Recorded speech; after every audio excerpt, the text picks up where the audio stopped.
din. Mm. Mayroon ba? Mayroon. Mayroon. May pagkatapos ko dito. Mayroon ako paparinig sa'yo. May bagong singer. Talaga?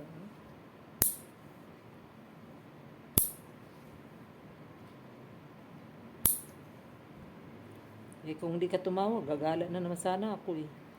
Saan ka pupunta? Punta ako ng ETC. Hindi kasi... Hindi.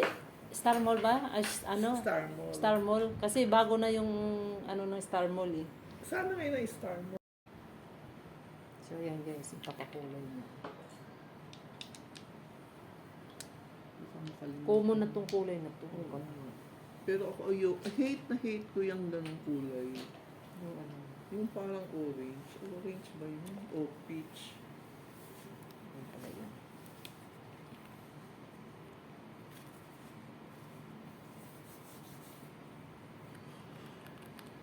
Ay, akay, Diyos ko po.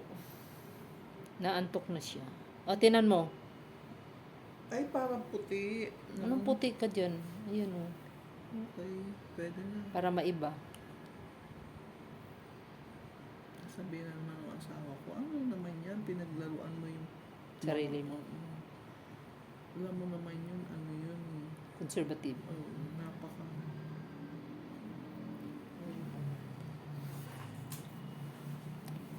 Ang kulay namin parang yellow. Yellow avocado ba? Hindi na. Yellow avocado. Yellow saan basahin ko? Ayan, ginagamit mo eh. Malabo na ng mata mo, Beb. Bago tong ko, salamin. Eyeglasses mo. Pero reading lang tong pinagawa ko. Mahal pag yung doble vista. Ay, oo. Aabot, Bakit? aabot ng Ibig mo 5,000. sabihin, pag malayuan, Pag sinabing doble vista, pwede mo siyang pwedeng itingin sa far malayo. At saka, far at saka near. Ibig mo sabihin, pag far, nahihirapan ka na rin. Hindi.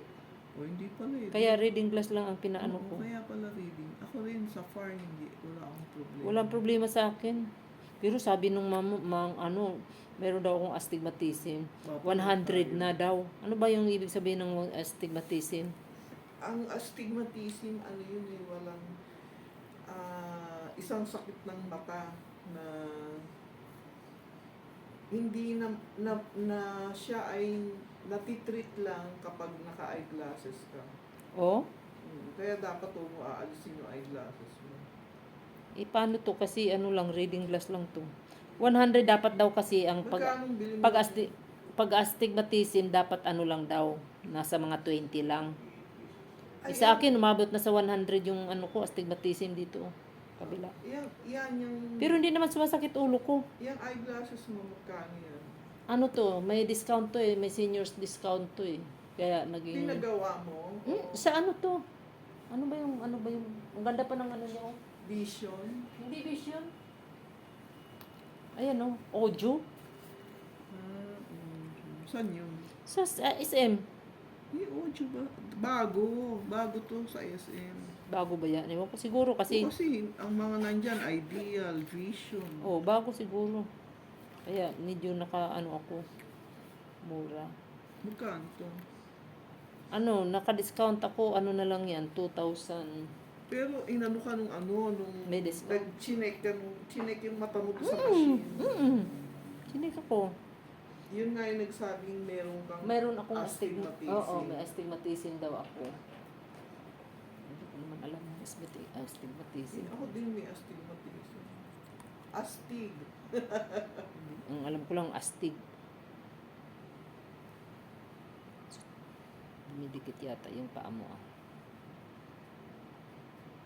Natutuwa ako doon sa pamangkin ko. Bakit? Bumibili siya ng mga yung dinidikit. Sticker? Oo, sa Stick. Shopee. Ano yung sticker na yun? Nail polish. Yung ginugupit. Parang ang hirap naman, di ba, gugupitin mo? Paano kung hindi tama? Aling gugupitin mo yung sticker, di ba ginugupit? Hindi ba? Hindi tinutok. Paano mong alam nakakasya yung sa nail mo? Sukat na yan. Kung katulad ng nail ko, hindi ko maalam kung anong size. Sukat na yan. Koko o yung lang sticker? Koko? Yung kuko. Uy, na yun? may mga sizes May yung... sizes yun. Magmula sa kalingkingan hanggang hinlalaki. paano mo maaalam kung anong size mo?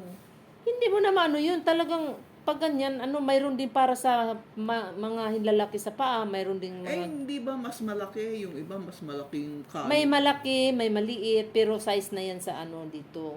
Ano na yan. Paano mo nga malalaman yung size mo? Kasi yung iba malaking size ng mga... Hindi na kailangan alamin yung size na yon kasi yan. Precise yun. Didikit mo na lang. Ididikit mo na lang talaga. Paano nga kung... Lumakpas! Nakakaasar to. Hindi lalagpas yun. Kasi Hindi. na yan eh. Meron ka ba nun? Mayroon. Sa kamay lang, wala sa paa. Magkano mahal ba? Mahal yung gawin. Ay, mahal yun? Mahal, ang tawag no? Mahal bumili Magawa. nun? Di ba, doon sa magkano yun? 900 doon sa Ewan ko kung magkano yung bili ng pamangkin ko kasi pag mga ganyan, mayroon kasi order niya sa Lazada. Mura na lang yan pag mga ganyan na kasi sa pambahay. Natutuwa ako kasi minsan makintab, di ba? Mayroon nga Minsan hindi naman makintab. Tapos sabi ko, bakit ang bilis-bilis mong nagpapalit ng nail polish? Sabi ko, masisira ang kuko mo. Sabi sa akin, ako tita, hindi po. Yan? Fake nail. Oo. Parang sabi niya, sticker ba? Sticker na yun. Ididikit na lang yung diretso. Sabi ko, ilang araw mo namang nagagamit? Tita, pag hugas ka ng hugas ng kamay, 3 araw lang daw. 3 days ang pinakamatagal.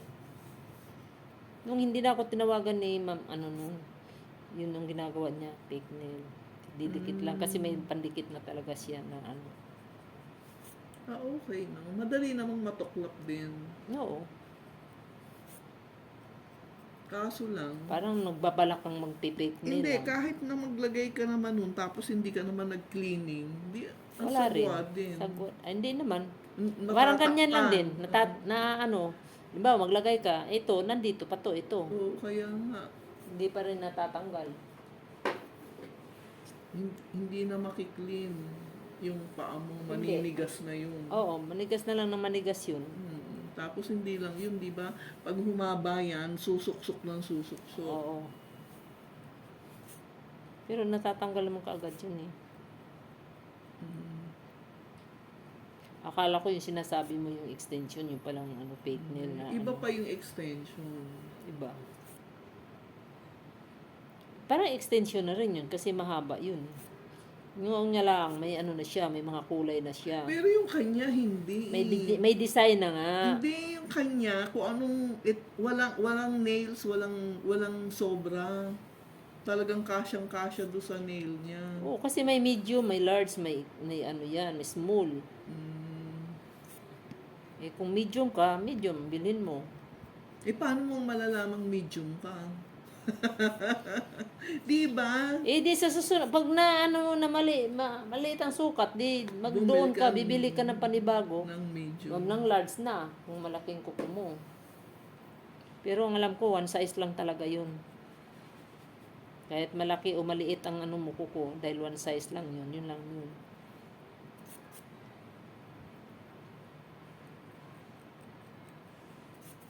Nakita ko kasi yung yung pamangkin ko, busy. Sabi ko, anong binibisihan mo dyan? Sabi niya, tita, gusto mo lagyan ko yung kuko mo? Ay, yoko. Tatanggal naman din yun. Sabi niya, natatanggal naman. Kusang natatanggal yata. Mo sa maligam ka, mainit ng tubig. Para matanggal yung dikit.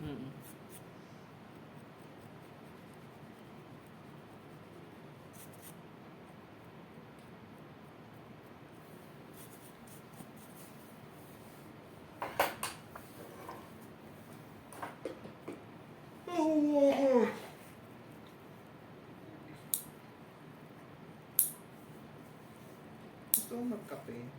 Hindi. Muna ako kasi nagdi-detox ako eh. Nagdi-detox ka. Bakit pag nagdi-detox, dapat huwag kakain ng merienda? Kakain, pero yung ibig sabihin magkape ako, kasi baka isa rin yun sa dahil baka mataas ang aking uric acid ko. Kasi siyempre nung inoperan ako, malinis yung buong katawan ko, tapos sinaksakan agad ng